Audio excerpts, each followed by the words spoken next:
Students, इस video में हम करने वाले हैं topic occurrence of metals from chapter metals and non metals. तो मेटल्स कहाँ कहाँ हो सकते हैं नेचर में, ऐसा सोचें हम नेचर में कहाँ हो सकते हैं, एयर में हो सकता है या वाटर में हो सकता है या सॉइल में हो सकता है, कहाँ हो सकता है, कहाँ कहाँ मेटल्स हो सकते हैं, पॉसिबिलिटी कहाँ कहाँ है, बताओ कहाँ हो सकते हैं। ज़मीन में हो सकते हैं। तो मेटल्स हमें मिलते हैं मेनली अर्थ क्रस्ट में, ठीक है, मेनली हमें मिलते हैं अर्थ क्रस्ट में। तो अब अर्थ क्रस्ट में मेटल्स क्या डायरेक्टली हमें ऐसे ही मिलते हैं, मेटल की फॉर्म में मिलते हैं या कंबाइंड फॉर्म में मिलते हैं, यही हम पढ़ेंगे इस टॉपिक में कि मेटल्स जो कम रिएक्टिव हैं, जो रिएक्टिविटी, ये आपने रिएक्टिविटी सीरीज पढ़ी हुई है पहले, रिएक्टिविटी सीरीज में जो मेटल्स नीचे हैं जिनकी रिएक्टिविटी कम है, ये कुछ फ्री स्टेट में हो सकते हैं, ठीक है, क्योंकि ये रिएक्टिव नहीं है, और जो ऊपर वाले हैं ज़्यादा रिएक्टिव है तो ये कंबाइंड फॉर्म में मिलेंगे आपको, ठीक है। तो अभी हम देखते हैं बुक से। अच्छा, एक चीज़ और, जैसे मैंने अभी बोला कि जो रिएक्टिविटी सीरीज में नीचे में है, तो जैसे एग्जांपल ले लें हम गोल्ड का, तो आपने सुना होगा कि गोल्ड माइंस होती है, क्योंकि ये फ्री स्टेट में एग्जिस्ट करता है तो आपको सीधा गोल्ड माइन से आप गोल्ड को एक्सट्रैक्ट कर सकते हैं, वहाँ से बाकी प्यूरिफिकेशन वगैरह करेंगे हम, ठीक है। तो गोल्ड माइंस ये याद नहीं करना है, सिर्फ ऐसे ही जस्ट आपकी नॉलेज इन्फॉर्मेशन के लिए है कि गोल्ड माइंस कहाँ कहाँ इंडिया में है, कर्नाटका में है, यूपी में है, आंध्र प्रदेश में, ठीक है। इसके अलावा भी और भी जगह है, मेनली मैंने बहुत शॉर्ट में आपके, ताकि आपको एक बेसिक आइडिया लग जाए कि हाँ यहाँ पे हो सकती हैं, ठीक है। कोल माइंस, ऐसी कोयले की खदान सुना होगा, कोल माइंस, कोल माइनिंग की जाती है, कोल की माइनिंग की जाती है, ऐसे गोल्ड की माइनिंग की जाती है। तो कोल माइंस कहाँ कहाँ है, धनबाद में है, तालचेर में, आसाम में, एमपी में भी है, ठीक है। तो यहाँ पे आपको क्या मिलेगा, डायरेक्टली मेटल मिल रहा है, लेकिन हमेशा ऐसा नहीं होगा, वो हमें कंबाइंड फॉर्म में भी मिलेगा। तो एनसीईआरटी बुक से देखते हैं page number 49, topic occurrence of metals. The earth crust is the major source of metals. Earth crust major source है मेटल्स का। मेटल्स जितने भी एलिमेंट्स हैं उनमें से आपको पता है ना, टोटल 118 एलिमेंट्स हैं, उसमें से नेचुरली अकरिंग है 90, अप्रॉक्सीमेटली 90 नेचुरली अकरिंग एलिमेंट्स हैं। तो ये जो नेचुरली अकरिंग एलिमेंट्स हैं ये नेचर में मेनली हमें अर्थ क्रस्ट में मिलते हैं। Sea water also contain some soluble salt such as sodium chloride and magnesium chloride. Sea water में सॉल्ट होता है, नमक ज़्यादा रहता है, नमक मतलब magnesium chloride, sodium chloride. The elements or compounds which occur naturally in the earth's crust are known as minerals. तो अब मिनरल्स क्या है, ऐसे एलिमेंट या कंपाउंड जो अर्थ क्रस्ट में नेचुरली आपको मिलते हैं। The elements or compounds which occur naturally in the earth's crust are known as minerals. Element भी हो सकते हैं और कंपाउंड्स भी हो सकते हैं, ठीक है। अब ऐसे मिनरल्स जिनमें से आप मेटल्स को प्रॉफिटेबली एक्सट्रैक्ट कर सकते हो, ऐसे मेटल्स जिनको आप प्रॉफिटेबली और कन्वीनियंटली एक्सट्रैक्ट कर सकते हो, उनको बोलेंगे हम ओर्स, ठीक है। तो ऑल ओर्स आर मिनरल्स या all minerals are ores, all ores are minerals या ऑल मिनरल्स आर ओर्स। हाँ, क्या बताया, सारे ओर्स मिनरल्स होते हैं, ठीक है। लेकिन सारे मिनरल्स ओर्स नहीं होते, जिनमें से हम मेटल्स को प्रॉफिटेबली एक्सट्रैक्ट कर सकते हैं वो ओर्स होते हैं, क्लियर। अब बढ़ते हैं हम आगे। At some places minerals contain a very high percentage of particular metal and the metal can be profitably extracted from it, these minerals are called ores. अब हम बढ़ते हैं नेक्स्ट टॉपिक पे, एक्सट्रैक्शन ऑफ मेटल्स। अब हमने बोला कि metals nature में एग्जिस्ट करते हैं, तो अब हम इनको एक्सट्रैक्ट करेंगे। एक्सट्रैक्शन बहुत लंबे प्रोसेस हो सकते हैं, इसमें बहुत सारी स्टेप्स इन्वॉल्व हो सकती हैं। तो अभी एक्सट्रैक्शन हम डिवाइड कर लेंगे। जो रिएक्टिविटी सीरीज में लो रिएक्टिविटी सीरीज, जो लो रिएक्टिव है वो, जो मीडियम रिएक्टिव है, मॉडरेट रिएक्टिव है वो, और जो हाईली रिएक्टिव है वो, ऐसे 3 कैटेगरी में करके हम एक्सट्रैक्शन ऑफ मेटल्स को समझेंगे। अभी एक ब्रीफ इंट्रोडक्शन है जैसा एनसीईआरटी में दिया है। You have learned about the reactivity series of metals, ये हमने याद किया था। हैविंग दिस नॉलेज, ये है potassium, sodium, calcium, magnesium, aluminium, zinc, iron, lead, बीच में यहाँ पे हाइड्रोजन लिखा जाता है। Hydrogen is a non metal, वो डिफरेंशिएट, वो सिर्फ सेपरेट करने के लिए कि ऊपर वाले ज़्यादा रिएक्टिव है और नीचे वाले कम रिएक्टिव है। फिर कॉपर, मरकरी, सिल्वर, गोल्ड, और लास्ट में मैंने प्लेटिनम भी लिख दिया। वैसे रिएक्टिविटी सीरीज में बहुत सारे एलिमेंट्स हैं, यहाँ पे सिर्फ कुछ फ्यू ऑफ देम गिवन है हमारी 10th क्लास के सिलेबस के हिसाब से। वैसे आप 11th में पढ़ेंगे और बहुत सारे एलिमेंट्स हैं जो इसमें नहीं हैं, ठीक है। आगे, Having this knowledge, you can easily understand how a metal is extracted from its ore. तो metals को हम extract करेंगे मिनरल्स में से, ऐसे मिनरल्स में से जिनसे हम प्रॉफिटेबली एक्सट्रैक्ट कर सकते हैं, उन मिनरल्स को बोला जाता है ores. Some metals are found in earth crust in the free state, तो फ्री स्टेट में जो कम रिएक्टिव है वो फ्री स्टेट में आपको मिल जाएंगे। Some are found in the form of their compounds, जो रिएक्टिव है वो कंपाउंड्स की फॉर्म में मिलेंगे। The metals at the bottom of activity series are the least reactive, तो बॉटम में ये सब कम रिएक्टिव है, these are least reactive metals. They are often found in free state, जैसे अभी मैंने बताया गोल्ड माइंस होती हैं, कर्नाटका में है, उत्तर प्रदेश में है, आंध्र प्रदेश में गोल्ड माइंस है। For example gold, silver, platinum and copper are found in the free state. Copper, silver, gold और प्लेटिनम, इन सब के लिए बोला है कि ये चारों फ्री स्टेट में आपको नेचर में मिल जाएंगे, अर्थ क्रस्ट में फ्री स्टेट में मिल जाएंगे। कॉपर एंड सिल्वर और also found in combined state, copper और सिल्वर फ्री स्टेट में भी आपको मिलेंगे और कॉपर और सिल्वर कंबाइंड स्टेट में भी मिलेंगे, ठीक है। Combined state as their sulphides और ओर्स, कॉपर का सल्फाइड या सिल्वर का सल्फाइड, ठीक है, कॉपर सल्फाइड्स या इनके ऑक्साइड्स, सल्फाइड या कॉपर ऑक्साइड, सिल्वर सल्फाइड या सिल्वर ऑक्साइड की फॉर्म में आपको, तो इसका मतलब ये हुआ कि ये दो कॉपर और सिल्वर आपको फ्री स्टेट में भी मिल सकता है और कंबाइंड स्टेट में कॉपर सल्फाइड, कॉपर ऑक्साइड या सिल्वर सल्फाइड, सिल्वर ऑक्साइड की फॉर्म में भी आपको मिल सकता है।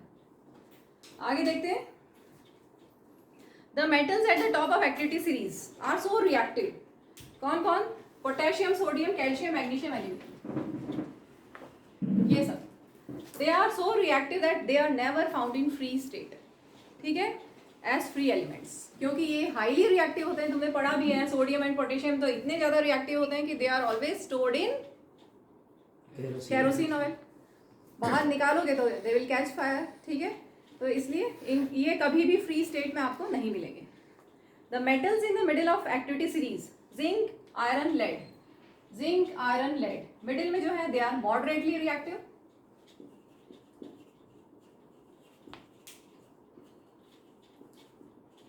ये थे हाईली रिएक्टिव, ठीक है, तो ये मॉडरेटली रिएक्टिव है, they are found in earth crust as oxide, sulphides या कार्बोनेट्स। ये कैसे एग्जिस्ट करेंगे, ऑक्साइड्स, सल्फाइड्स या कार्बोनेट्स की फॉर्म है, zinc sulphide, zinc oxide, zinc carbonate, ठीक है, तो ये तीनों जिंक, आयरन और लेड, ऑक्साइड, सल्फाइड्स और कार्बोनेट्स की फॉर्म में एग्जिस्ट करेंगे क्योंकि ये मॉडरेटली रिएक्टिव है। You will find that the ores of many metals are oxides. अब एक ये यहाँ पे क्वेश्चन भी बनता है कि why ores of many metals are oxides? Ores of many metals are oxides. क्यों होते हैं? आंसर दिया हुआ है आगे. This is because oxygen is very reactive element and is very abundant on earth. इसलिए बहुत सारे ores मेटल के ऑक्साइड्स की फॉर्म में आपको मिलते हैं. आगे दिया हुआ है, thus on the basis of reactivity we can group the metals into the following three categories: metals of low reactivity, metals of medium reactivity, ये low reactivity के metals, metals of medium reactivity and metals of high reactivity. Different techniques are to be used for obtaining the metals falling in each category. तो जितने भी metals of low reactivity के होंगे उन सब के लिए एक हम स्टेप्स, एक जैसे स्टेप्स करेंगे. मीडियम रिएक्टिविटी के लिए हम एक जैसे स्टेप्स करेंगे उनके एक्सट्रैक्शन के लिए, और हाई रिएक्टिविटी वालों के एक जैसे स्टेप्स करेंगे एक्सट्रैक्शन के लिए. Several steps are involve in the extraction of pure metal from ores. तो यहाँ पे एक समरी दी हुई है, एनसीईआरटी से मैंने बनाया है, इसको समझ लेते हैं एक बार. Steps involve in the extraction of metals from ores. Ores क्या थे? Those minerals from which metals can be extracted profitably and conveniently. तो ओर का सबसे पहले हम कंसंट्रेशन करते हैं, इसके बाद अब हम अलग अलग तरह के जो रिएक्टिविटी है उनके साथ में चलते हैं. सबसे पहले आपकी बुक में मेटल्स ऑफ लो रिएक्टिविटी के बारे में दिया हुआ है. तो इसमें मेनली सल्फाइड ओर्स रहेंगे, जैसे हमने पढ़ा था.